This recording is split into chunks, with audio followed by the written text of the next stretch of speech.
මේ උතුම් ධර්මදේශනයේ ප්‍රඥා නාලිකාව තුලින් විකාශය කිරීමට ප්‍රචාරය කිරීමට ධර්මදානය සිදු කිරීම සඳහා HT සිරිසේන මහතා, පී රන්මැණිකේ මහත්මිය, චන්ද්‍රිකා ප්‍රියදර්ශනී මහත්මිය, ප්‍රසාද් දර්ශන මහතා, විජිතා පද්මිනී මහත්මිය, පුෂ්පා රංජනී මහත්මිය, ඩග්ලස් රත්නායක මහතා, දමිත් රත්නායක මහතා, HM බණ්ඩාර මහතා, ලසිනි මදුෂිකා යන අය විසින් මෙම ධර්මදානය සඳහා දායකත්වයේ දරා තිබෙනවා. උතුම් වූ ධර්මදානයෙන් ජනිත වන්නා වූ පුණ්‍ය කර්මයේ බලයෙන් HT සිරිසේන මහතාටත්, පී රන්මැණිකේ මහත්මියටත්, චන්ද්‍රිකා ප්‍රියදර්ශනී මහත්මියටත්, ප්‍රසාද් දර්ශන මහතාටත්, විජිතා පද්මිනී මහත්මියටත්, පුෂ්පා රංජනී මහත්මියටත්, ඩග්ලස් රත්නායක මහතාටත්, දමිත් රත්නායක මහතාටත්, HM බණ්ඩාර මහතාටත්, ලසිනි මදුෂිකා මෙනවියටත්, දූදරුවන් වන විනුදි විහංසා, ඩිනාලි චමත්කා, සහ සම්මාන, මහීෂා කෞෂානි යන අයටත් නිදුක් නිරෝගී සුවපත් භාවය ලැබේවා. මේ භවයේදීම චතුරාර්ය සත්‍ය අවබෝධ වී නිවන් අවබෝධ කර ගැනීමට මේ පින් හේතු වාසනා වේවා. දෙපාර්ශ්වයේම නමින් මියගිය සියලු දෙනාට පින් බලාපොරොත්තුවෙන් සිටිනම් මේ පින් අනුමෝදන් වේවා. සුගතියකට පැමිණේවා. RM කුලරත්න මහතාටත්, AK ඇසිලින් නෝනා මහත්මියටත්, RM කුමාරදාස මහතාටත්, ලාලන සමූහ ව්‍යාපාරයේ අධිපති සාම විනිසුරු GM ප්‍රේමරත්න මහතාටත් මේ පින් අනුමෝදන් වී සසර දුක් කෙලවර වේවා. මෙම ධර්මදේශනය ශ්‍රවණය කරන සියලුම ලෝක සත්වයා සද්ධර්මාවබෝධය ලබා ගනිත්වා, නිවනින් සැනසෙත්වා. ගෞරවනීය දේශකයාණන් වහන්සේට නිදුක් නිරෝගී සුවපත් භාවය ලැබේවා. මේ භවයේදීම උතුම් නිර්වාණ අවබෝධය පිණිස මේ පින් හේතු වාසනා වේවා කියා බලාපොරොත්තු වෙනවා. එසේම වේවා කියා ආශිර්වාද කරනවා.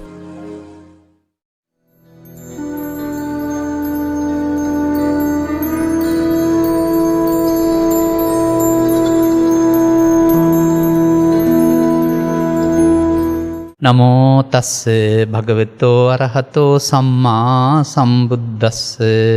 නමෝ තස්ස භගවතෝ අරහතෝ සම්මා සම්බුද්දස්ස.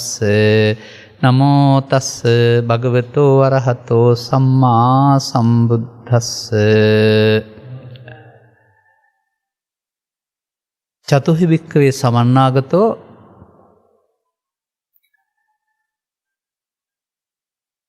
සෝතාපන්නවා හෝසි. බුද්ධේන අවච්ච ප්‍රසාදේන, ධම්මේ අවච්ච ප්‍රසාදේන, සංඝේ අවච්ච ප්‍රසාදේන, අරියකාන්ත සීලේන සමන්නාගතෝ හෝතිති. ධර්මානුශාසනාවේ සදහවර අනුග්‍රහක දායකත්වයේ දරන්නා වූ පින්නතුන් ප්‍රමුඛ ධර්මානුශාසනාවේ පලබන්ට ධර්මශ්‍රවණය කරන්නා වූ සදහවර පින්නතනේ.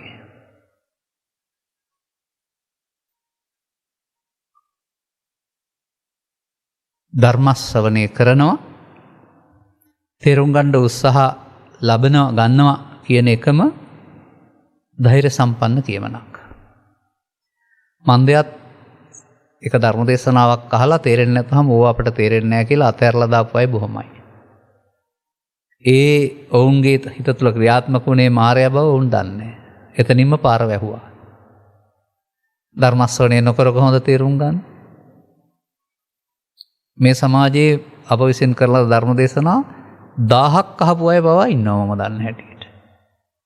එකක් අහලා තේරුන්නේ නැති වුණාට 25 30ක් අහගෙන යනකොට වචනෙන් වචනේ තේරෙන්න ගන්නවා. තේර ගන්නව විතරක් නෙවෙයි, අපි වැරදි විදිහට හිතාන හිටපු දේවලුත් හිතින් ටික ටික අතහැරී යනවා. ඉතින් ඒ නිසා මේ ඔබගේ උත්සාහයට උදව්වක් වශයෙන් තමයි මේ මාතෘකාව මම ගත්තේ. මේකේ තියෙනවා චතුහි භික්ඛවේ සමන්නාගතෝ පුද්ගලෝ සෝතාපන්නවා හොසි කියලා. කරුණු 4කින් සමන්නාගත පුද්ගලයා සෝවාන් කියලා කියනවා. නියතෝ සම්බෝධි පරායනෝ. ආය අපාගත වෙන්නේ නැහැ, නියත වශයෙන්ම ඉදිරියට යනවායි කියලා කියනවා. මේ බුද්ධ වචනයක්. වරදින්න එහෙම බෑ ආයේ. බුද්ධ වචන වරදින්න බෑ. බුදුන් වහන්සේ වදාළන යමක් වෙන්න ඕන. එහෙනම් මේ වෙන්නේ නැත්තේ ඇයි? ඒකට බුදුරජාණන් වහන්සේට හෝ කාටවත් චෝදනා කළා හරියන්නේ නැහැ. මේ උගන්වපු ඉගැන්වීමේ ගැඹුරට අපි යන්න වෙනවා. අපි නොගැඹුරුව නතර වෙලා. අන්නේ ගැඹුර සහ නොගැඹුර ලැබිච්ච කාලයේ තරමට පැහැදිලි කරන අදහසින් තමයි මේ මාතෘකාව මම ගත්තේ. නියතයි කියන එකේ තේරුම මේකයි. සම්බෝධි පරායනවා. අපහු වැටෙන්නේ නැහැ. නියත වශයෙන්ම ඉදිරියට යනවා. එහෙම පුද්ගලයෙක් වෙන්න මේ අයටත් ඕනේ. එනම් පළවෙනි වචන හොයාගනිමු. බුදුන් කෙරෙහි නොසැලෙන ශ්‍රද්ධාවෙන් යුක්ත වීම. අවිච්ඡ ප්‍රසාදේන. දැන් ඉස්සලා බුදුන් හඳුනා ගන්න වෙනවා. නමුත් බුදුන් කියන පදයට අපි ළමා කාලේ ඉඳලා මොන අර්ථද අරන් තියෙන්නේ? එතන ඉන්නේ නැතුව ගැඹුරට යන්න වෙනවා. බුදුන් කියන පදයට රත්තරන් හෝ රිදී හෝ මැටි හෝ ලෝකඩ හෝ ප්‍රතිමාවක් පෙන්නලා බුදුන් කියලා ළමයින්ට උගන්වනවා. ඒ දැක්මට හරි. දරුවන්ගේ දැක්මට. නමුත් බුද්ධ චරිතය හදාරනට තේරෙනවා බුදුන් කියන්නේ පිළිමයක් නෙවෙයි, ඒක කලා සම්ප්‍රදායක්. මේ අපි වගේ මනුස්ස පුත්‍රයෙක් ඉන්දියාවේ ಭಾರತයේ පහළ වෙලා අවුරුදු 2600කට 700කට පෙර සරල ජීවිතයක් ගත කරමින් මිනිසාට දුකින් මිදීම සඳහා අනුශාසනා කරමට ගමින් ගමට යමින් අවුරුදු 45ක් පරාර්ථ චර්යාවම පිණිස කැපවුණු කෙනෙක් කියලා.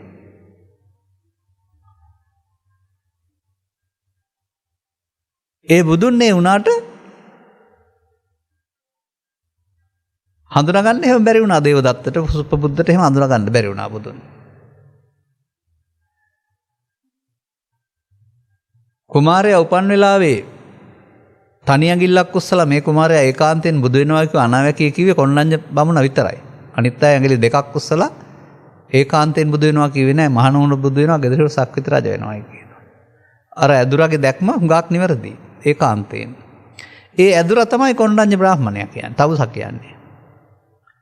දැන් කොණ්ඩඤ්ඤ පස්වග තවුසන් අතහැර ගොස් බුද්ධත්වයට පත් වී මංගල ධර්ම දේශනා කරන්න බරණැස විශ්වතරාරාමයට වැඩම කරනකොට කොණ්ඩඤ්ඤලා දකින්නවා බුදුන් වහන්සේ වඩිනවා. බුදුන් වහන්සේ දැක්කද බුදු වෙන්න බැරුව ශරීරය අලංකාර කරන අපෙන් උපස්ථාන ගන්න එනවා කියලා කීවද? තනි ඇඟිල්ලක් ඔසවලා බුදු වෙනවා කියපු මේ බමුණටත් බුදුන් දකින්න බැරි නම් ඇස් දෙකෙන් එහෙනම් බුදුන් දකින්න වෙන විදිහක් තියෙනවා. ඒ අප උපස්ථාන කරපු හැරි පෙර ගමන් ගියරි ඔයව සේරම සඳහන් කරලා අන්තිමට බුද්ධත්වයට පත් වී වැඩම කරයි කියම පිළිගත්තේ නැහැ. එක සාක්ෂියක් තිබුණා, ප්‍රබල සාක්ෂියක්. ඔවුන් සමග අවුරුදු 6ක් වාසය කළා. කවදාවත් බොරු කරලා තිබුණේ නැහැ. බොරුවක් කියලා තිබුණේ නැහැ. මම ඔබට වින් පෙර බොරු කියලා තියනවද නැහැ. එහෙනම් ධර්ම ශ්‍රවණයට සූදානම් වෙන්න. දැන් මොහොතකට පෙරත් මේ ධර්ම දේශනාව මම උදේ කළා ධම්සක් පැවතුම් සූත්‍රයේ සාරාංශය. දේශනාව අවසානයේදී සඳහන් කරනවා ධම්මචක්කුම් උදපාදි කියලා. කොණ්ඩඤ්ඤ තවුසාට ධම්මැස පහළ වීමත් සමග බුදුන් දැක්කයි කියලා. මේ බුදුන් දකින්න වෙන ඇහැක් තියෙන්න ඕනනේ. ධම්මැස කියලා එකක්.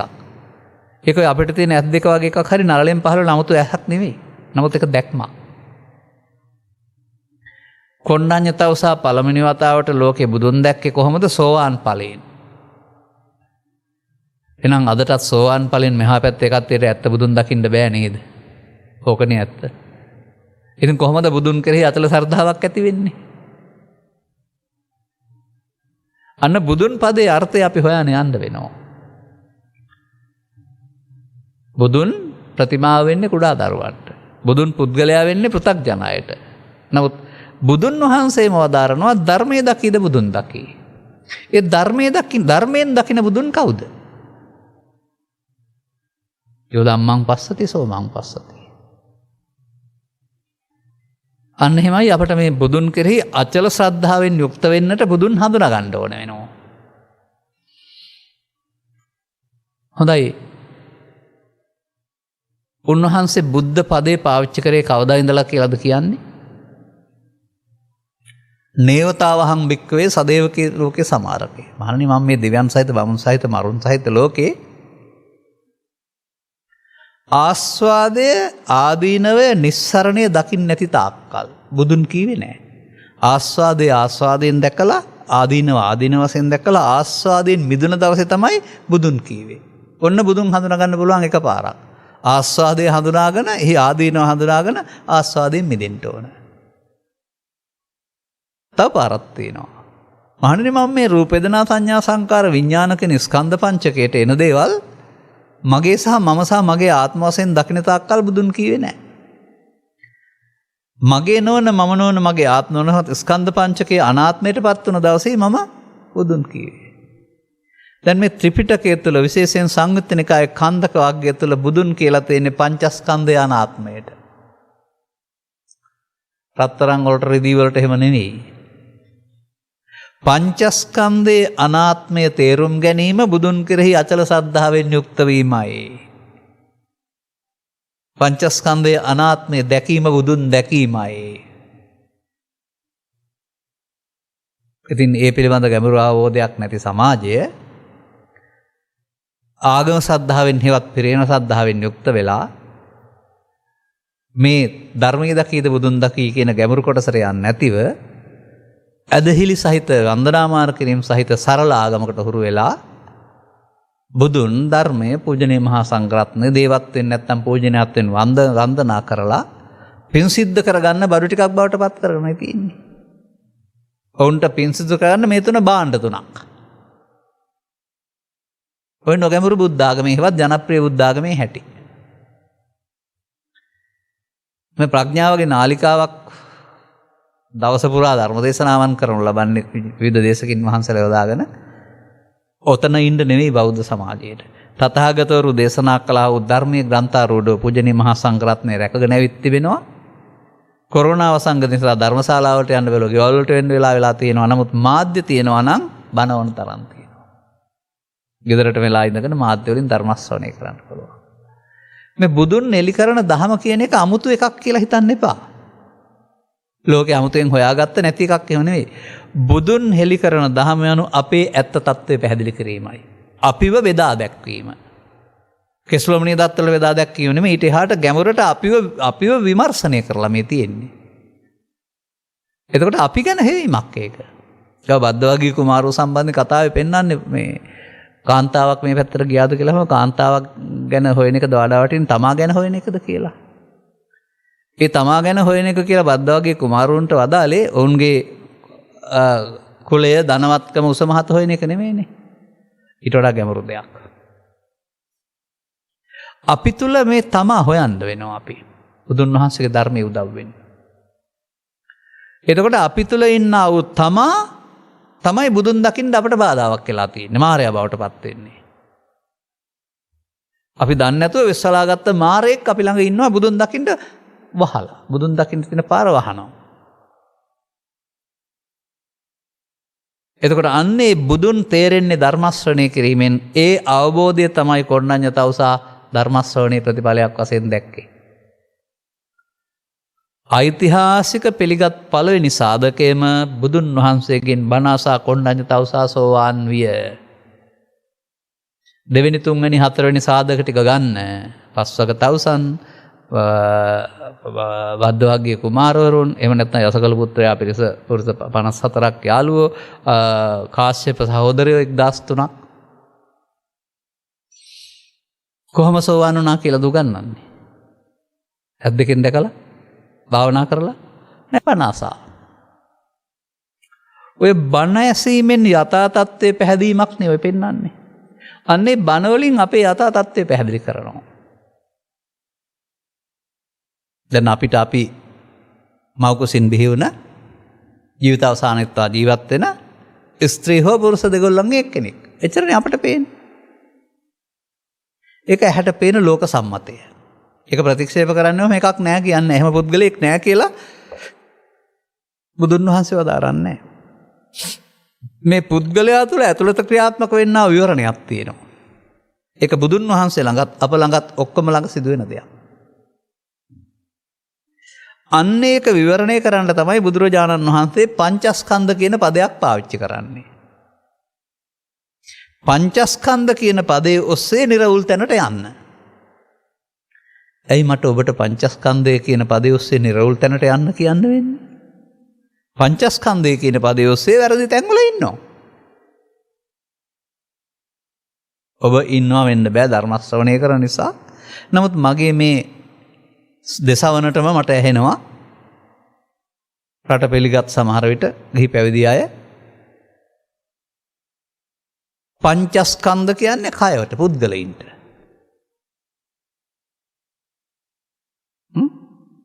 එක එක පුද්ගලයා පංචස්කන්ධයක් කියලා කතා කරනවා. මෑතදී තවත් කතා කරපු කෙනෙක් කිව්වා ඔබ වහන්සේ පැහැදිලි කරන තුරු මේ ඇහැයි කනයි නාහයි දිවයි කහට පයයි පහට තමයි පංචස්කන්ධය කියන්නේ කියලා. ඒක ඔය දෙකම වැරදීනේ. එතකොට කොහොමද බුදුන් හඳුනාගන්නේ? දැන් අපි මේ බුදුන් කියන්නේ පංචස්කන්ධයේ අනාත්මයට නම් පංචස්කන්ධයේ ආත්මය අනාත්මය තේරුම් ගන්න ඕනනේ. දැන් පංචස්කන්ධයේ තියෙන්නේ කාගාවද කියලා හොයන්න වෙනවා. පංචස්කන්ධ කියන්නේ සමූහ පහ කියන එක. ස්කන්ධ කියන්නේ සමූහ.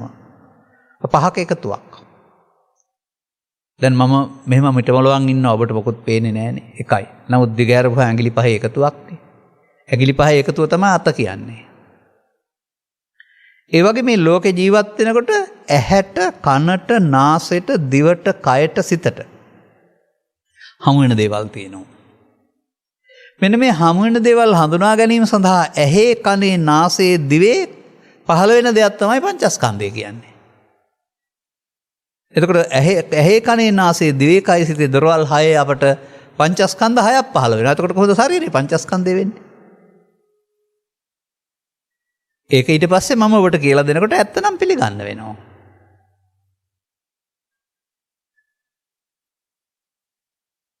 මේ දොරවල් 6 ඔබට තියෙනවානේ. ඊට පස්සේ ඔබට තේරෙනවානේ මේ දොරවල් 6ට ඇහැට පේන්නේ රූප කියලා. කනට ඇහෙන්නේ ශබ්ද කියලා. නාසයට ඇහෙන්නේ ගඳ සුවඳ, දැනෙන්නේ ගඳ සුවඳ කියලා. දොරවල් 6 ආකාර අරමුණු අරගෙන ලෝකේ ජීවත් වෙන්න තමයි අපිට පුරුදු කරලා තියෙන්නේ. ඒක ඕනේ ලෝකෙට. දැන් ඔබ නිවසේ වාඩි වෙලා ඉඳමින් ළමා චිත්‍රපටයක් නරඹනවා. ඔබ ආසා කරන චිත්‍රපටයක්. දැන් ඔබ නරඹන්නේ ඇසෙන්. ඔබට පේනවා මේ තිරේ තියෙන රූප. ඔබ මේ රූප ඔබ ප්‍රිය කරන නළුවා නිලියා විරුද්ධවාදී වශයෙන් විඳින්නේ නැද්ද? Taman කැමති කෙනා සතුට කියලා විඳිනවා. ඒක විනාශ කරන්න ආපු කෙනෙක් නම් ඔහු නිසා තරහත් උපදිනවා. එතකොට අර ඇහැට හම්බ වුණ රූපය එක එක පුද්ගලයා සැප වේදනාවෙන් දුක් වේදනාවෙන් විඳිනවා. ඇහැට රූපයක් බලද්දී කය විඳින්නේ කවුද කියලා මට කියන්නකෝ. දැන් අපේ පංචස්කන්ධ විග්‍රහයේ වේදනා සංඥා සංකාර නාම මේ රූප කියන්නේ කය කියලානේ උගන්වන්නේ. එහෙම නැත්නම් පඨවි ආපෝ තේජෝ වායුතර කියලා. මේ අස්පනා අපිට පෙන්වන්න පුළුවන් ඇසට අරමුණු වෙන්නා වූ රූපේ අපි සැප දුක් උපේක්ෂා වශයෙන් විඳිනවා. ඇසට හම්බ වෙන්නා වූ රූපය හතුරා මිතුරා නෑදෑ වශයෙන් රූප සංඥාවක් වශයෙන් හඳුනනවා. ඇසට හම්බ වෙන්නා වූ රූපය මුල් කොටගෙන ඒකට ඇලෙනව නැත්නම් ගැටෙනව හෙවත් සංකාර කරනවා. ඇසට හම්බ වෙන්නා වූ රූපය වේදනාවෙන් විඳ සංඥාවෙන් හඳුනා සංකාරයෙන් ඇලී ගැටි කළ ටික විඥාණයෙන් දැනගන්නවා. දැන් ඇහැ තුල ස්කන්ධ පංචකයක් නැද්ද? කන තුල ඔකට පොඩි වෙනසක් තියෙනවා. ඇහැට රූපේ කනට ශබ්ද රූපේ. කොහෙන් හරි පිට වෙන ශබ්දයක් ඇවිදින් කන ඇතුලේ වදිනවා අපි. අපට ඇහෙන්නේ පිට වෙච්ච ශබ්ද නෙමෙයි කන ඇතුලේ වදින එක. ඒක හොඳට තේරුම් ගන්න පුළුවන් උදාහරණයක් තියෙනවා. මගේ ජීවිතේ මම ගල් දෙබුක්කක් අතර ඉඳගෙන ශබ්දයක් පිට කරනවා ඈතට ළමා කාලේ. ඒ ශබ්දෙ පිට වෙලා ඈතට ගිහින් ටිකක් වෙලා යනකොට ඒ ගල කෙළවරෙන් මට ශබ්දයක් ඇහෙනවා. එහෙ කතා කරනවා වගේ තමයි මට ඇහෙන්නේ. මගේ ශබ්දය පිට වෙලා ගියා ගලේ වැදුනා එතන ඉඳලා ආපහු එනකොට එතන ශබ්දයක් තියෙන විදිහට මට ඇහෙන්නේ. ශබ්ද රූපය කියන්නේ ඉස්සරහ තියෙන එකක් නෙමෙයි ඒක ආශ්‍රයෙන් කන ඇතුලේ ඒ මොහොතේ පහළ වෙන තැන ශබ්ද රූපය තියෙන්නේ. අර ශබ්ද රූපේ මොනවා වුණත් මේ අපි හදන ශබ්ද රූපය ගීතයට ප්‍රිය නම් සැප වේදනාව. ගීතේ අප්‍රිය නම් දුක් වේදනාව. නරියෙක් කෑ ගහන ශබ්දයට බය නම් දුක් වේදනාව. එහෙම නැත්නම් සුනකේ උඩුබරන ශබ්දයට බය නම් දුක් වේදනාව. ඇමරිකාව රටක නරියා කෑ ගැහුවට සුනකේ උඩුබිරුවට බය කියලා ගත්තේ නැත්නම් සැප වේදනාවක් දුක් වේදනාවක් නැහැ. සාමාන්‍ය වේදනාව. අර ශබ්ද නෙවෙයිනේ අර වේදනාව තියෙන්නේ විඳින එක. තම තමන් හදාගත්ත එකේනේ. එහෙනම් ශබ්ද රූපයේ වේදනාවෙන් සැප දුක් උපේක්ෂා වශයෙන් විඳි. හොඳයි ශබ්දයක් අහද්දි කය විඳින්නේ කවුද කියලා මට කියන්න. මේ රටේ තියෙන බුද්ධ ආගම මම මේ විචනය කරන්නේ. පංචස්කන්ධය කියන්නේ කය කියලා උගන්වලා ජනතාව අතරමං වෙලා ගොඩ යන්න බැරුව. මේ අස්පනා පිට සත්තට්ඨාන කුසල සූත්‍රයේ පංචස්කන්ධය විග්‍රහ කරනවා බුදුන් වහන්සේ. ඒක කොතරම් වැරදියට තිබුණත් නිවැරදික පිළිගන්න තරම් අපිට හැකියාවක් තියෙන්න ඕනනේ. වැරදිවා තියෙනවා තමයි. පාලියෙනුත් තියෙනවා සිංහලෙනුත් තියෙනවා. අපි ළඟ සිදුවෙන දේ පිළිගන්න කාගේවත් සාක්කිය ඕන නැහැනේ.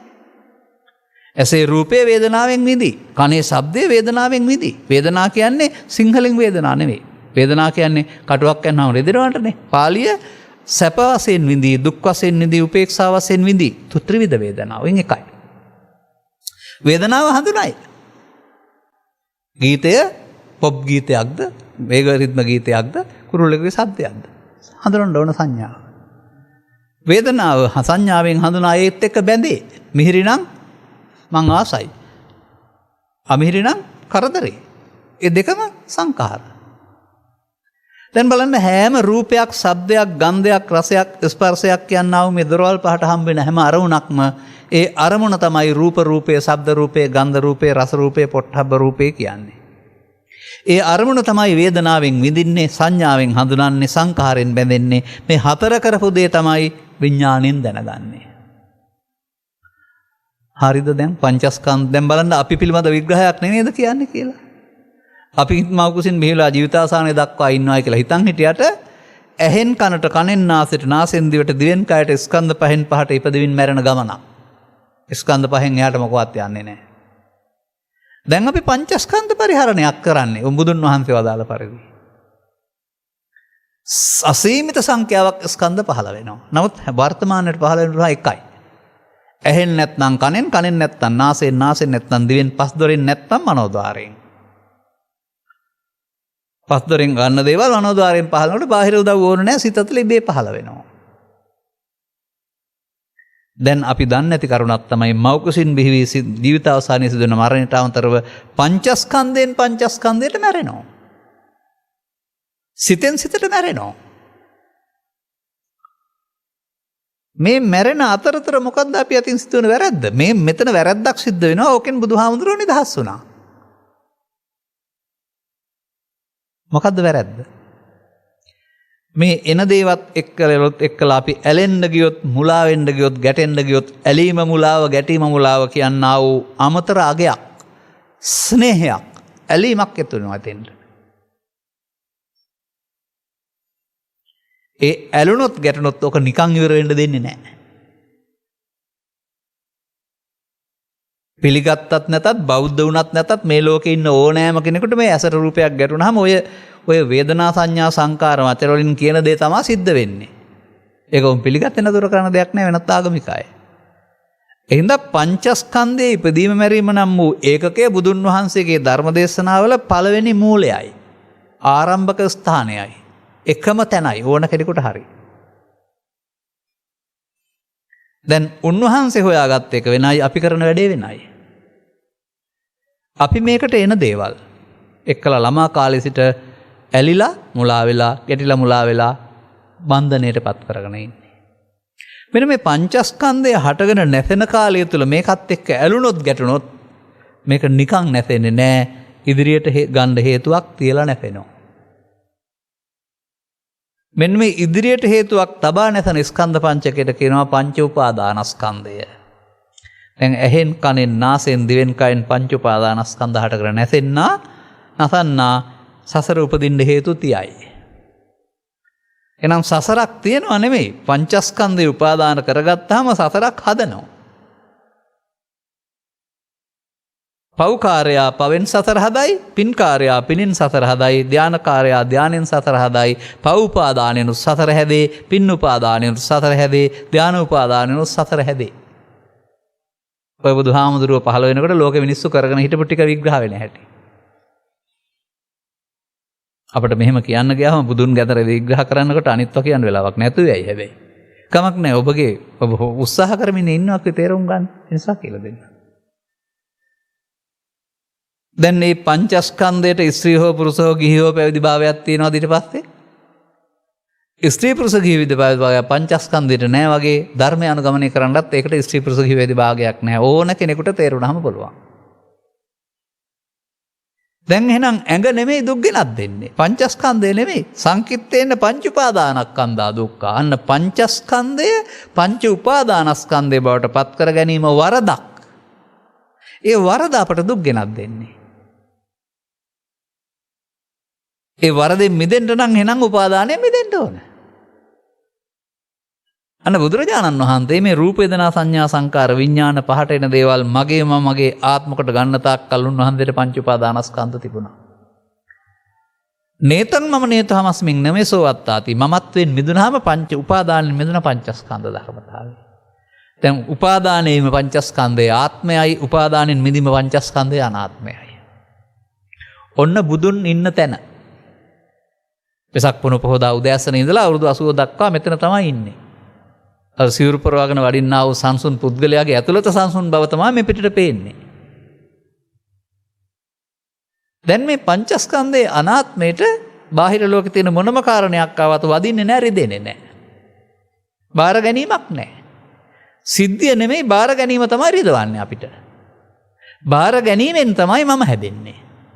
කෙස්ලොම් නියතත් වලින් බුදුදහම මම හැදෙන්නේ නැහැ. ලෝභය, ද්වේෂය, මෝහය, ඊර්ෂ්‍යාව, ක්‍රෝධය, අනුම්පදය, හින්ටක බාර ගැනීමෙන් තමයි මම හැදෙන්නේ. රිදෙනවා, වදිනවා. අන්නේ බාර ගැනීමට කියනවා ඒතං මම ඒතෝහං අස්මින් ඒසෝ මේ අත්තා. ඒ මගේ, ඒ මමගේ, ඒ මගේ ආත්මය. එහෙනම් එක එක මමවල් කී ලක්ෂයක් මේ පංචස්කන්ධෙන් පංචස්කන්ධයට පහළ වෙයිද? පංචස්කන්ධය පහළ වී නැසෙනවා මමත්වෙන් ගත්තොත් මඤ්ඤමානෝකෝ බික්ඛු බද්දෝ මාරස්ස අන්න මාර්යා අපි හදාගන්න හැටි. පංචස්කන්ධේ මමත්වෙන් ගත්තොත් උපාදාන වීමෙන් හේතු ඉතුරු වේ කියන එක තමයි මඤ්ඤමානෝකෝ බික්ඛු බද්දෝ මාරස්ස කියන්නේ. මේ අපි යන්නේ කවුරු හොයන්නද මේ බුදුන් හඳුනගන්න යන්නේ. එතකොට මෙන්න මේ පංචස්කන්ධේ ආත්මය තුල පව උපාදාන කරගෙන සත්‍යයා ශරීරය අතහැරනකොට පව උපාදානයේ ඵලය සතර අපායට. පංචස්කන්ධයේ ආත්මය පින බවට පත් කරගෙන පිනේ උපාදානයෙන් ජීවිතය අතහැරනකොට මිනිසුන් අතරට හෝ දෙවියන් අතරට. පංචස්කන්ධේ ධාන පැත්තට හරවගෙන උපාදාන කරගත්තාම ශරීරය අතහැරනකොට රූපී අරූපී බඹතලවලට. පවෙන් පිනෙන් ධානයෙන් පරලෝ යාම උපාදානය තුලයි. එහෙනම් සසර ගමන කෙලවර කරගන්න උපාදානය කරගෙන බැරි වෙයිනේ. උපාදානස්සකෝ හං අච්ච උත්පත්තිම් පඤ්ඤාපේමිනෝ අනුපාදානස්ස. වච්චගොත්ත බමුණට බුදුන් වහන්සේ ප්‍රකාශ කරනවා වච්චගොත්ත බමුණ මම මේ සත්වෙින්ද උත්පත්ති පනවන්නේ උපාදාන තියෙන කල් තමයි. උපාදාන නැතිවතර උත්පත්ති පනවන්නේ නැහැ. එහෙනම් බුදු වුණා කියන්නේ උපාදානෙන් මිදීම නෙවෙයිද? 35 අන්න බුදුන් මිනිස්සෙකුට මේ උපාදානය දුක් ගෙනත් දෙනවා. උපාදානෙන් මිදෙන්න පුළුවන්. ඒකට කියන අවබෝධයටපත් වීම හේවත් බුදුන්. දැන් මේ බුදුන් කෙරෙහි තේරුම් ගත්තන් පස්සේ බුදුන් නොබුදුන් කියන්න කාටවත් කිව්වට මාර්යා කියන්න කිව්වයි කියනවනේ කාටද මන් දන්නේ නැහැ. කියන්න බෑ කිව්වයි කියනවනේ. මේ මඹේ ළඟ සිදුවෙන මේ ස්කන්ධ පංචකේ උපාදානය මට දුක් ගෙනත් දෙනවා නම් උපාදානය නැතුවම දුක් නැති බව තේරෙනකොට ඒකනේ අවබෝධය. දැන් සාමාන්‍යයෙන් මෙහෙම හිතන්නකෝ. අපි එක පවුලක් කියලා හිතන්නකෝ ඔබ. ඥාතීන් වශයෙන් ජීවත් වෙනවා. එක නිවසක සමීප ඥාතියෙක් මේ යනවා අනිත් පැයට සමීප නැහැ. මෙයා අඬනවා දොඩනවා වැළපෙනවා අනිත් පැය උදව් කරනවා hina වෙවි. මරණය දුකක් නම් හැමෝටම දුකක් තියෙන්න බෑ. මේ ගෙදර මරණයක් වුණොත් මේගොල්ලෝ උදව් කරනවා hina වෙවි මේගොල්ලෝ අඬනවා. ඒක මරණය දුක් ගෙනත් දුන්නේ අර ඇඬීම දුක් ගෙනත් දුන්නේ උපාදානයයි. උපාදානය නැත්නම් ඒ දුක් ගෙනත් දෙන්නේ නැහැ. ඒක අවමගුල් උත්සවයක් අස්සෙන් කල්පනා කරන්නකො. උදව් කරන අය උදව් කරනවා hina වෙවි මරුණ අය අඬනවා. ඒගොල්ලොන්ටයි ඒ දුක තියෙන්නේ. එහෙනම් එක එක්කෙනාට එහෙම නේද මේ කාරණාව? හොඳයි අර උපාදාන නැති නිසානේ අනිත්‍යයට දුක නැත්තේ. ඒ වගේ අපිට මේ මොකක්වත් උපාදාන නැත්නම් එහෙම දරුවෝ මිය ගියයි කියලා, ධල්ලි නැති උනායි කියලා, අටලෝද මිනිස්සෙක් බැන්නයි කියලා, පාඩු උනායි කියලා, අසනීප උනායි කියලා ඒවා සාමාන්‍ය ස්තුතින් බවට පත් වේ. එහෙනම් අපිට මේ අල්ලා ගැනීම නම් වූ වැරැද්දක් සිද්ධ වෙනවා. ඒක තමයි සසර ගමන ඇවිදින පාර. උපාදානයේ බයං දිස්වා ජාති මරණ සම්භවේ. සත්වයාගේ ජාති මරණ ගෙනත් දෙන්නේ උපාදානය. එන්න උපාදානයේ බියක් වශයෙන් දකින්න. දැකලා උපාදානයෙන් මිදෙන්න. අනුපාදා විමුච්ඡanti උපාදානයෙන් මිදෙන්න පුළුවන් නම් ජාති මරණ නැහැ. මේ බුදු බණනේ. මේ ත්‍රිපිටකයේ තියෙන දේනේ කියන්නේ. කවුරුවත් එපා කියන්න කිව්වට මට නවත්තන්න බෑ. මොකද සමාජයේ ඉල්ලනවා නම් හොයනවා නම් තේරුම් ගන්නවා නම් ඕනකමින් නම් කියන්න ඕන. හරි. ඔන්න ඔහම බුදුන් කෙරෙහි පැහැදීම කියන එක බුදුන් හඳුනාගෙන පැහැදෙන්න ඕන ධර්ම ශ්‍රවණය කරලා. දැන් දහම් කියන්න ගියාම මම පැය භාග ඉවරයි. එතකොට ඉතුරු දෙක කියන්න වෙලාවක් නැතුව යනවා. සමහරවිට මම පැය දෙකක් විතර කියලාත් බැරි වුණා මට බුදුන් දහම් සඟුන් ඉවර කරන්න. යම් තැන්වලදී.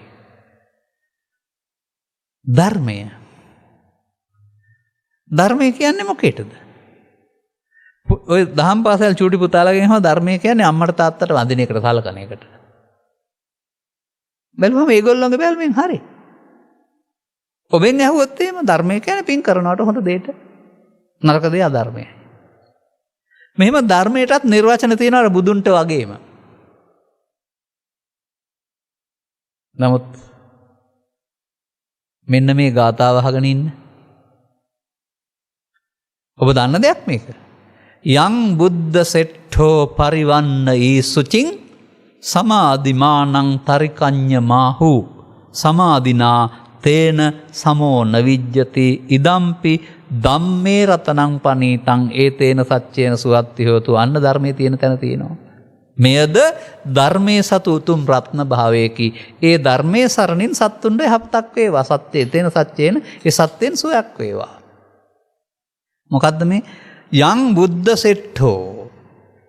ගතාගත බුදු ශ්‍රේෂ්ඨ වූ බුදුරජාණන් වහන්සේ පරිවන්නයි විශේෂයෙන් වර්ණනා කළ සේක්ද සුචින් සමාධි පිරිසිදු සමාධියක්.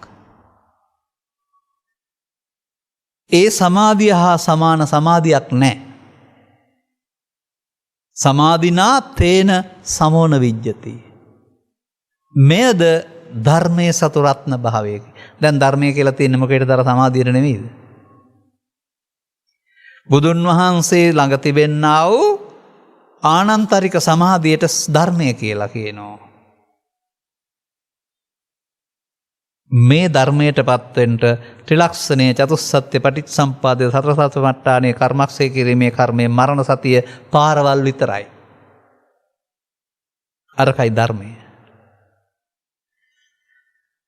ඇයි පාරවල් විතරයි කියලා කියන්නේ? මං හිතන්නේ මෙහෙම කියනවා. අපි මහ වෙනමද නැත්නම් කැලේ ඈත දුර ප්‍රදේශයක පිට්ටනියක් තියෙනවා. මේකේ උත්සවයක් ලෑස්ති කරලා. ඈත ඉඳලා එනවා ආරංචියට. යන්න දන්නේ නැහැ. සංවිධායකයන්ලා මොකද කරන්නේ? හන්දියක් ගන්න ඊතලයක් ගන්නවා උත්සව භූමියට. බැලුවා ඊතලයක් තියෙනවා ඒ පැත්තට හැරුණා. ඊතලයේ ගාව හිටියොත් එහෙම යන්න පුළුවන්ද? නෑ. ඒ ඊතලයෙන් ගිහින් ඊළඟ ඊතලයේ ගාවට යන්න. එතනින් මෙහෙම ඊතලයේ ඔස්සේ ගියාම පිට්ටනිය හම්බ වෙනව නේද? මේ ධර්මයේ නැමැති පිට්ටනිය හම්බ වෙන්න ත්‍රිලක්ෂණයේ චතුස්සත්‍ය පටිච්චසම්පාදයේ සර්මක්ඛසික ක්‍රමයේ කර්මය සතර සතිපට්ඨානය බොජ්ජංග ඕන එකක් ඊතලයක්. මේ ඔස්සේ යන්න ඕන. මේවා නෙවෙයි ධර්මය කියන්නේ. අන්න අර ධර්මයේ අවච්‍ය ප්‍රසාදේන සමන්නාගතෝ නොපැහැදින පැහැදීමක් ඇති වෙන්නේ කවුද? ධර්මයේ දැක්ක කෙනා. කොණ්ඩඤ්ඤතවසා ධර්මයේ දැකලා බුදුන් දැක්ක සෝවාන් වෙලා එහෙනම් ධර්මයේ දකින්න බෑ නේද සෝවාන් වෙන්නේ නැතුව?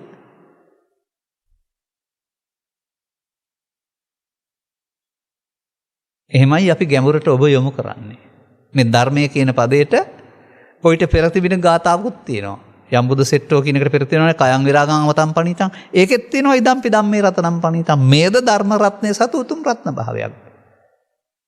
දැන් ඕක නෙවෙයිද අත්තදීප සූත්‍රයේ පෙන්නලා තියෙන්නේ. අත්තදීපා භික්ඛවේ විහෙරත අත්තසරණා අනඤ්‍ය සරණා. ධම්මදීපා විහෙරත ධම්ම සරණා අනඤ්‍ය සරණා.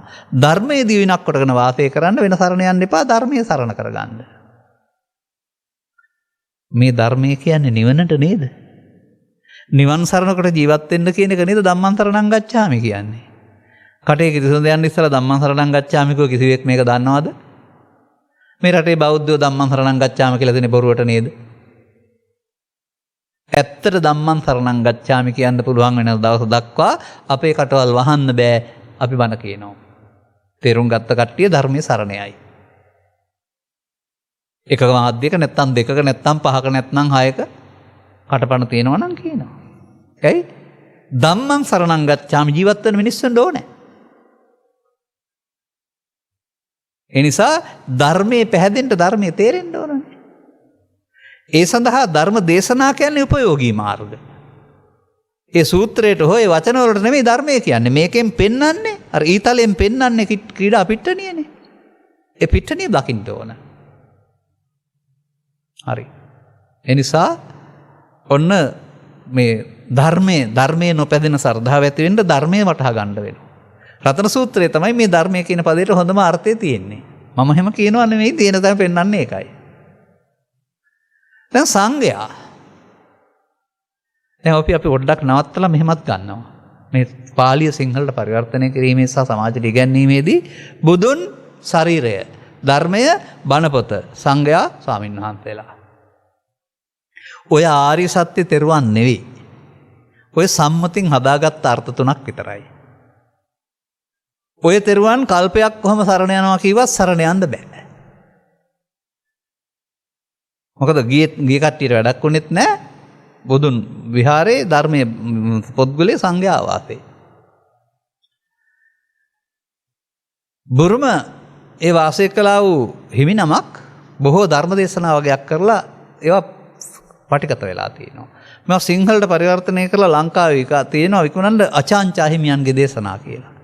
මම හිතන්නේ 1990 විතර ඉඳලා කියවන්නේ. දැන් කියවන්නේ නැහැ. ඒ පොත් සෙර මංගාව ඇති.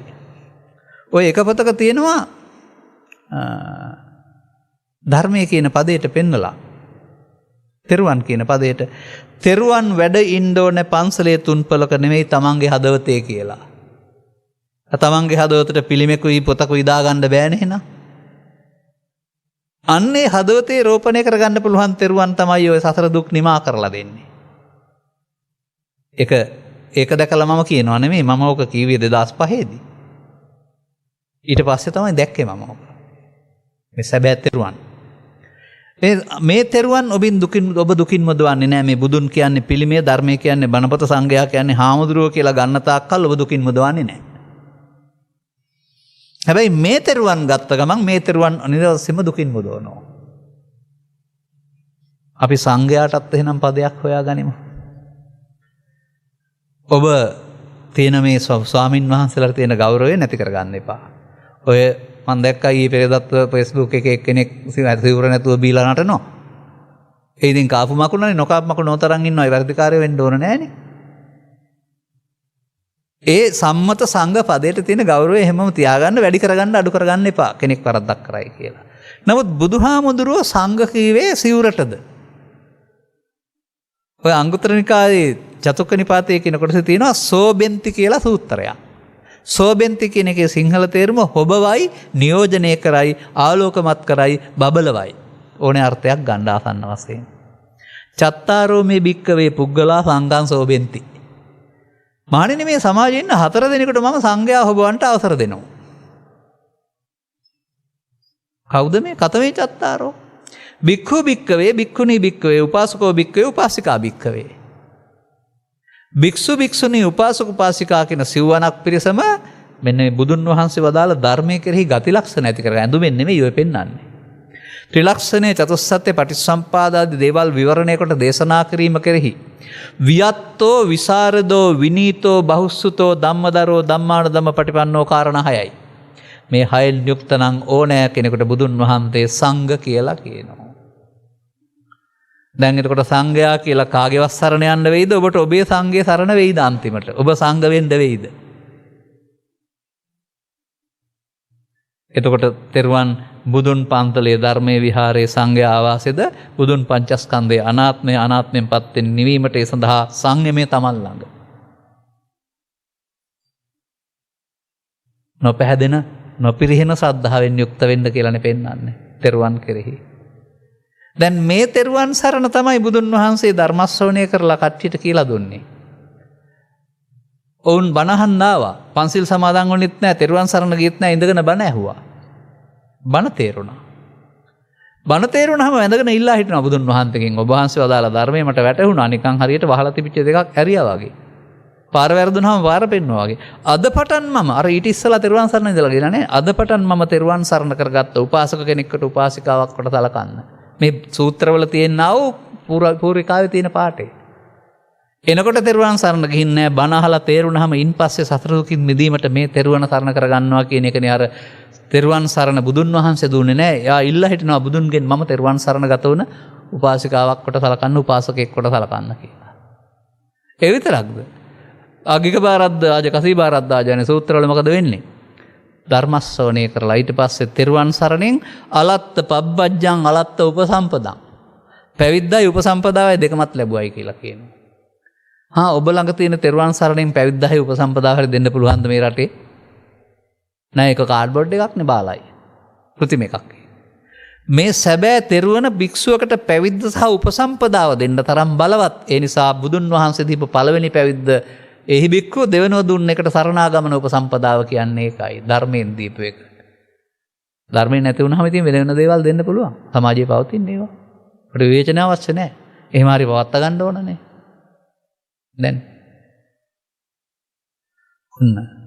තව ටිකක් තියෙනවා ඒ ටිකත් කියලා අපි නවත්තන්න එපානේ.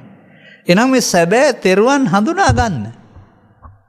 නියත වශයෙන්ම ඔබට සසර දුකින් මිදීමට මේ තෙරුවන් සරණ වෙනවා. ඒකයි යෝච බුද්ධංච ධම්මංච සංඝංච සරණං ගතෝ චත්තානි අරිය සත්‍යානි ධම්මප්පඥාය පස්සති ඒතං කෝ සරණං කේමං ඒතං සරණ උත්තමං ඒතං සරණ මාගම්ම සබ්බ දුක්ඛා පමුංචති කියලා බුදුන් වහන්සේ වදාහරලා තිබෙන්නේ. ඒක අද වෙන්නේ නැහනේ. වෙන්නේ නැත්තේ බුදුන් වැරදි නිසා නෙමෙයි තෙරුවන් වැරදි නිසා සරණ යන එක. බුදුන් වැරදි කියන්න එපා කවුරුත් කවදාවත්. යමෙක් බුදුන් දහම් සඟුන් සරණ ගොස් ආර්ය සත්‍ය මනාකොට ප්‍රත්‍යක්ෂ කරගනීද ඒ සරණ උතුම් ඒ සරණ දුකින් මුදවනවා. මේ බුදුන් වහන්සේ වදාරන්නේ. තව එක පදයක් තියෙනවා. අරියකාන්ත සීලෙන සමන්නාගතෝ හෝති. දන්නේ නැති එකක් අලුත් එකක්. සීලෙ නම් දන්නවා. සීලය කියපු ගමන් මතක් වෙනවා පන්සිල්, අටසිල්, දසසිල්, උපසම්පදා සිල්, සාමණේර සිල්, ශික්ෂාපද සංවරය. අරියකාන්ත කියන්නේ මොකද්ද? ආර්යයන් කැමති. හොඳයි අපේ සමාජයේ බණ දැනගෙනද පන්සිල් කිව්වේ පුංචි ළමයි? බණ දැනගෙනද අපේ අම්මලා තාත්තලා අටසිල් සමාදන් වුණේ? නෑ ඒවෙන් පෙන්නන වැරැද්දක් තියෙනවා. ඒකෙන් වලකිනවා කියලා පොරොන්දු වෙන එක තමයි මේ ශික්ෂාපද සමාදානය. ශික්ෂාපද සමාදානයේදී උදේ ඉඳලා හවස් වෙනකම් වැලකිලා ඉන්නේ උදේ ඉඳලා රැ වෙනකම් ඉන්න පුද්ගලයෙක් ඉන්න හින්දා. තේරෙනවද මම කියන දේ? මව්කුසින් බිහි වුණ පුද්ගලයා වගේ උදේ පන්සල් ගිය කෙනාම රැ වෙනකම් ඉන්නවා නම් තමයි ශික්ෂාපදේ වළංගු වෙන්නේ. එන්න ඒක පුද්ගලයෙකුට හරි. උදේ ගිය කෙනාමනේ ආපහු ගෙදර එන්නේ. නමුත් පංචස්කන්ධයෙන් පංචස්කන්ධයට මැරෙනවා නම් උදේ හිටපු කෙනා කොහොමද දවල්ට ඉන්නේ? බලන්නකෝ මේ මම බුදුන් වහන්සේගේ වචනේ අප්පෙන්නලා තිබෙනවා. මහණෙනි කය නම් අවුරුදු 30ක් 40ක් 50ක් 60ක් තියෙන්න පුළුවන්. ඒ නිසා ඒකේ කෙනෙක් ඉන්නවා කියලා ගත්තත් කමක් නැහැ. ඒක හරි කියන්නේ නැහැ. සිතයයි කියනු ලැබේද මනෝයයි කියනු ලැබේද විඥානයයි කියනු ලැබේද එකක් හටගනී අනෙකක්ම නැති වෙයි. එකක් නැති වෙයි අනෙකක්ම හටගනී. සිතෙන් සිතට මැරෙනවා නම් උදේ හිටපු කෙනා කොහොමද හැන්දෑවට ඉන්නේ? එහෙනම් ශික්ෂාපද සංවරයෙන් පංචස්කන්ධය පාලනය කරන්න බෑ. පංචස්කන්ධය පාලනය කරන සීලයට තමයි අරියකාන්ත සීල කියලා කියන්නේ. බලන්න මේ ඔබ ඉදිරිපත් කරපු වචනේ මට හරියට වටිනවා. බණ අහනවා උත්සාහ කරමින් ඉන්නවා කියලා කියපු නිසා මම මේක ගත්තේ නැත්තම් ගන්නෙ නෑ. එක වචනේ මට ඇති අවශ්‍ය තැනට යන්න. එහෙනම් අරියකාන්ත සීලය කියලා එකක් තියෙනවා ත්‍රිපිටකේ. ආර්යයන් කැමති. එතකොට සෝවාන් පුද්ගලයා ආර්යකාන්ත සීලෙන් සමන්නාගත වෙන්න ඕන. දැන් අර පංච සීලයේ සිට උපසම්පදා සීලය දක්වා ඉන්න අයට ආර්යකාන්ත සීලය දෙහෙනම් තියෙන්නේ නෑ. ඊට මෙහා පැත්තේ තියෙන ධර්මයේ නැති නිසා හදාගත්ත නොගැඹුරු සීලයක්. හැබැයි විපාක තියෙනවා. පන්සිල් වලට වඩා අට සිල් වලට, අට සිල් වඩා දස සිල් වලට උපසම්පදා රැක්කොත් මෙලොව වශයෙන් සහ පරලොව වශයෙන් නිදුක් නිරෝගී සුව ආය වර්ණ සැබ්බල විපාක තියෙනවාමයි. අපි එහෙනම් මේ ඕනෑ එකක ඉන්න. ඔබ පහේ නම් පහේ ඉන්න, අටේ නම් අටේ ඉන්න, මන්න මටේ පවර්ලා තියෙන නිසා මම මේකේ ඉන්නවා. හැබැයි අපි ඔක්කොම අරියකාන්ත සීලෙට එන්න ඕන. අරියකාන්ත සීලයේදී මොනවද රකින්න ඕන? අන්න ඒකයි. එතකොට අර නියතෝ සම්බෝධි පරායනෝ කියලා පෙන්නනවානේ. ඈ නියත වශයෙන්ම වැටෙන්නේ නැහැ කියලා කියනවා. මේ අංගෙන් අංග 4න් සමන්නාගත වෙන්න ඕන. බුදුන් දහම් සංගුණ කෙරෙහි සහ අරිකාන්ත සීලෙන් යුක්ත වෙන්න ඕන. බලමු. අරමුණ ඇති වී නැතෙනවා. අරමුණ ඇති වී නැතෙන අතරතුර අරමුණත් එක්ක අපි ලෝභයෙන්, දේශයෙන්, මෝහයෙන් සෙනෙහවන්ත වෙලා ඇලිලා නැසෙන්න ආරිනවා. ඇලීම නිසා අපි සතරට බැඳෙනවා. බැඳුනොත් ආපහු උපදිනවා. මේ ස්කන්ධ පංචකයේ උපාදාන වීම තුළ තණ්හා අනුසය කියලා දෙයක් ඉතුරු වෙනවා. අනුසේති. තේන සංකං ගච්ඡති කියන්නේ ඒකෙන් දුක් හට ගන්නවා. අපි තියෙන එක නිසා දුක් හට ගන්නවා කියලා පෙන්නන්නේ.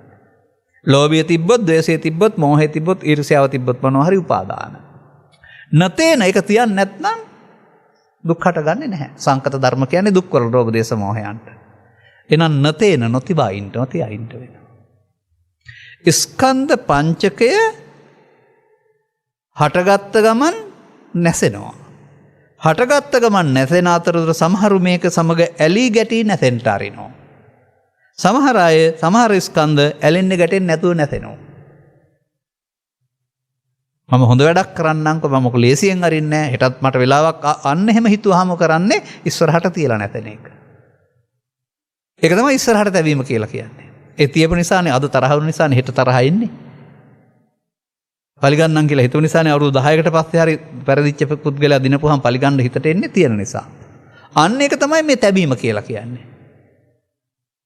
කයෙන් තියෙනව නෙමෙයි සිත ඇතුළත උපාදාන කරගන්නවා චිත්තාභ්‍යන්තරයට යවනවා. මේකට තණ්හා අනුසය කියලා කියනවා. තණ්හා අනුසය ඇතිතුළු මේ දුක හටගනි. එවං පි තණ්හා අනුසය අනුහතේ නිබ්බන්තති දුක්ඛං ඉදම් පුනප්පුණං.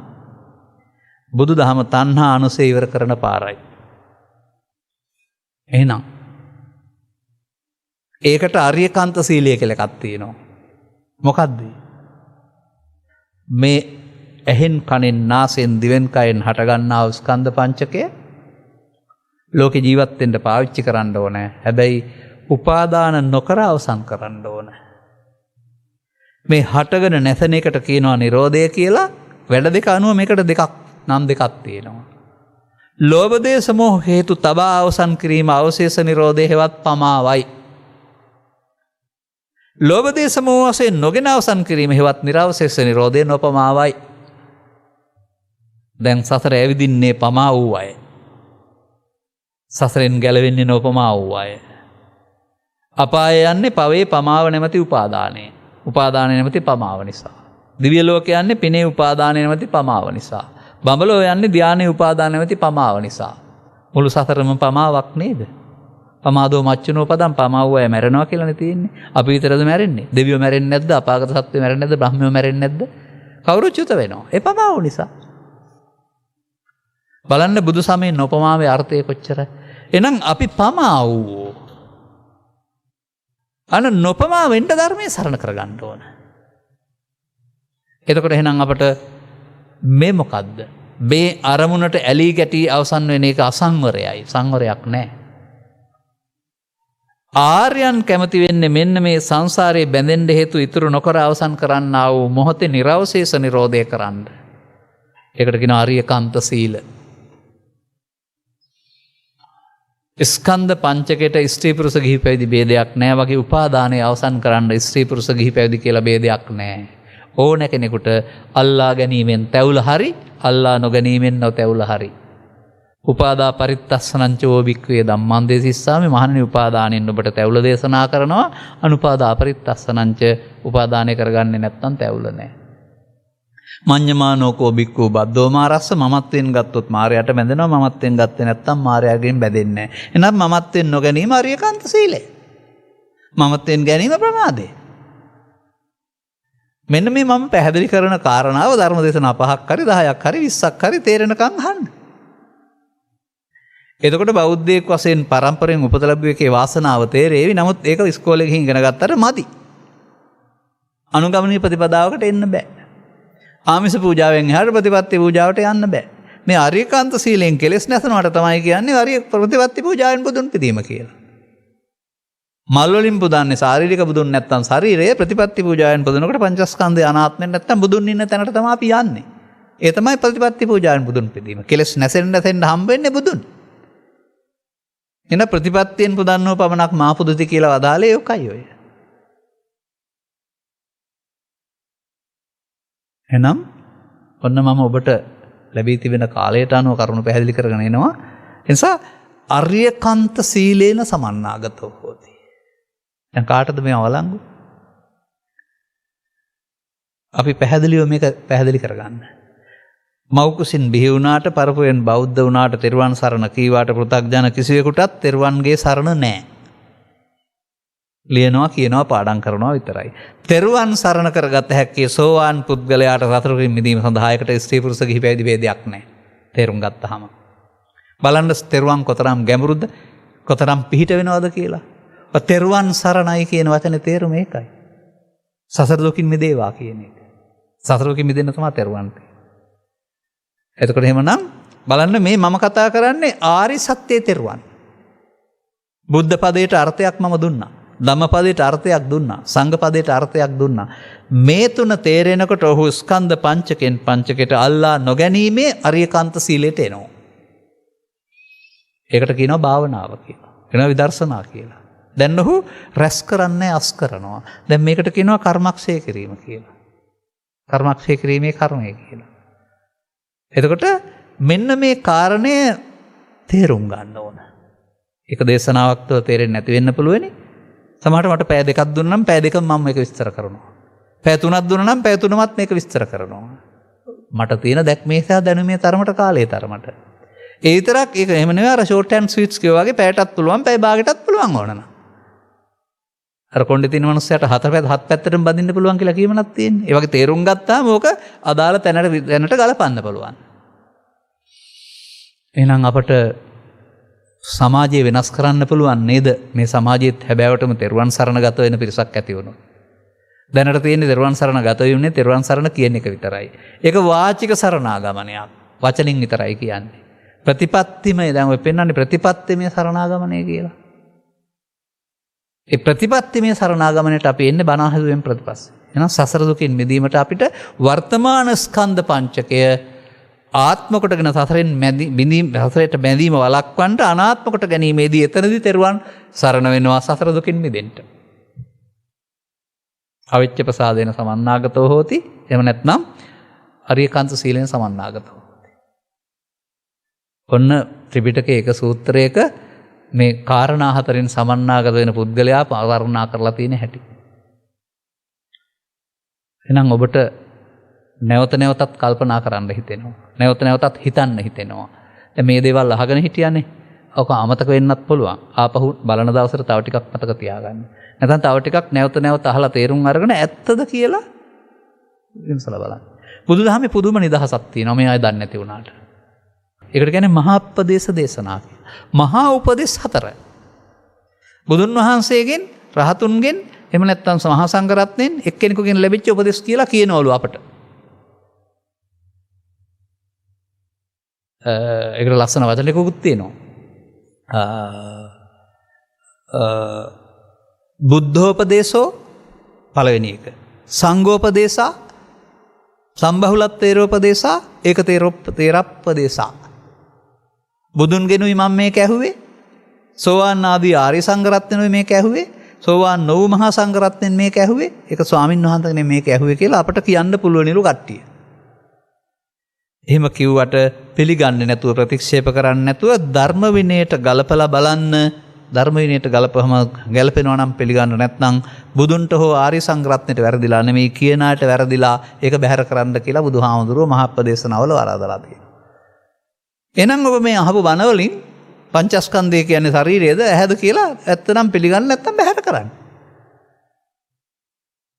අන්න එහෙමයි ඒව බැහැර වෙන්නේ තේරුම් ගත්තාම. මේ මහපදේශනාවල ධර්මයට විනයට සත්තු ශාසනයට ගැලපේ නම් පවණක් යම් කරුණක් පිළිගන්න කියලා අපට අසීමිත ආගමික නිදහසක් දීලා තියෙනවා. ඔය අන් අය කියන පරිදි විශ්වාසයෙන් පිළිගන්න කියලා බුදු සමය නැහැ.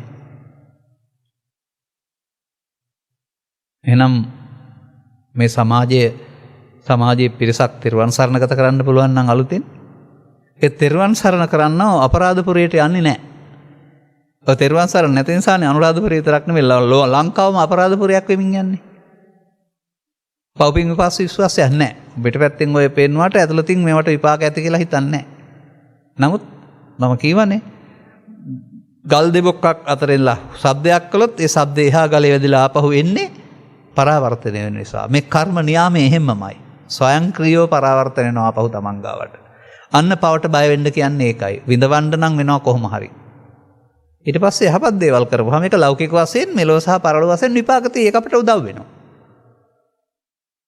එදා වෙල හොයාගන්න නැතුව වනහන් වෙලාවක් නැහැනේ අපිට යමක් හම්බ කරලා තියන්න වෙනවා හෙට දවස ගැන හිතන්න නැති වෙන්න. ඒක යහපත් විපාක. දැන් ධර්මයේ සරණට එන්න වෙනවා. කෙලසුන්ගෙන් මිදෙන්න.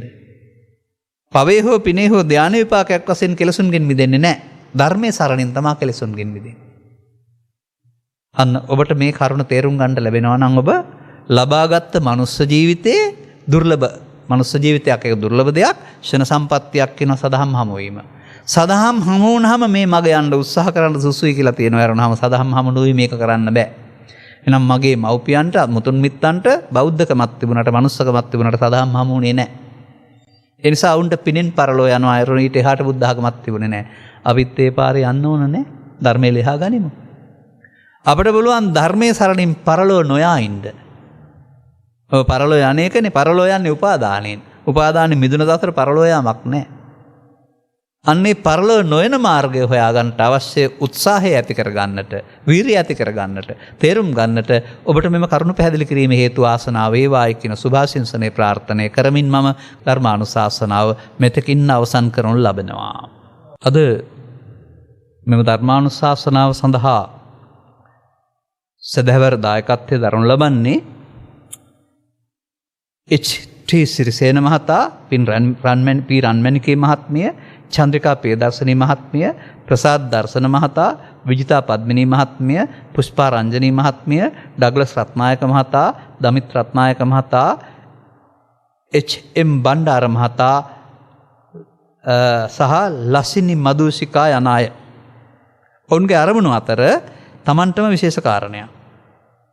මෙම පුණ්‍ය කර්මයේ බලයෙන් ඉහත සඳහන් නාමලේඛනයේ සඳහන් හැම දෙනාට සහ ලසුනි මදුසිකා මෙනවියටත් දූ දරුවන් වන විනෝදී විහංසා, ඩිනාලී චමත්කා සහ සම්මාන මහීෂා කෞෂානී යන අයටත් නිදුක් නිරෝගී සුවපත් භාවය ලැබේවා. මේ භවයේදීම චතුරාර්ය සත්‍ය අවබෝධයේ වී නිවන් අවබෝධ කර ගැනීම පිණිසම හේතු වාසනා වේවා. ඉතා හොඳ ප්‍රාර්ථනයක්. පළමුවෙන් වෙන්න ඕනේ ඒක තමයි. දෙවනුව දෙපාර්ශ්වයේම නමින් මිය පරලෝකියා වූ සියලු ඥාති වර්ගයා ගෞරවයෙන් සිහිපත් කරමු. පින් බලාපොරොත්තුෙන් සිටී නම් ඒ අය පින් අනුමෝදන් කරන සුගතිගාමී වේවා. සුගතියෙන් සුගතියට පැමිණ මතු උපදිනා භවයකදී මිනිසත් බව ලබා ත්‍රිලක්ෂණී ගැඹුර වටහාගෙන උතුම් නිවනින් සැනසෙන්න හේතු වාසනා වේවායි කියලා අඩු වචනේ මම සම්පූර්ණ කරනවා. මෙම ධර්මදේශනාව ශ්‍රවණය කරන සියලුම ලෝක සත්වයා සද්ධර්මෝදය ලබා ගනිත්වා, නිවනින් සැනසෙත්වා. ගෞරවනීය දේශකයන් වහන්සේටත් නිදුක් නිරෝගී සුවපත් භාවය ලැබේවා. මේ භවයේදී උතුම් නිර්වාණ අවබෝධය පිණිසම මෙම අවබෝධයේ හේතු වාසනා වේවායි ඊතසිතින් ප්‍රාර්ථනා කරනු ලබනවා.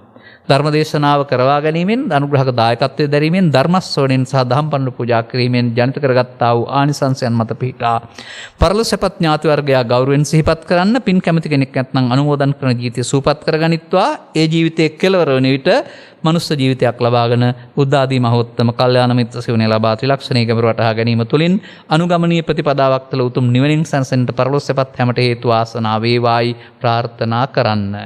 අනුග්‍රහක බෞතුන් වශයෙන් කටයුතු කළා ඔබ හැම දෙනාටත්, ඔවුන්ගේ දූ දරුවන් ආදී කොට හැම දෙනාටමත් මෙම අවබෝධය, මෙම ආනිසංසය මෙලොව වශයෙන් නිදුක් නිරෝගී සුව සහ චිරජීවනයේ පිණිස හේතු වේවා.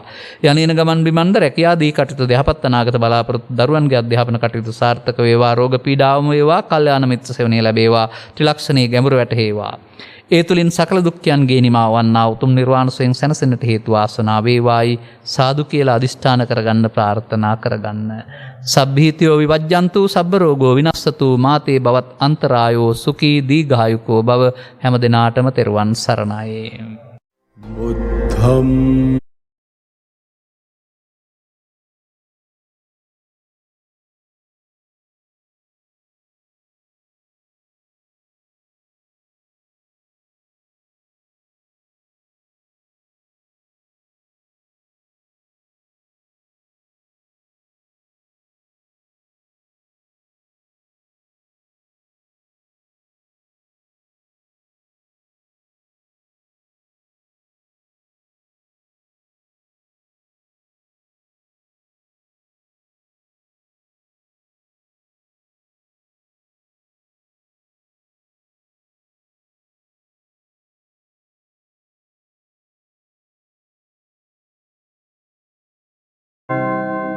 द्वेषक्षयो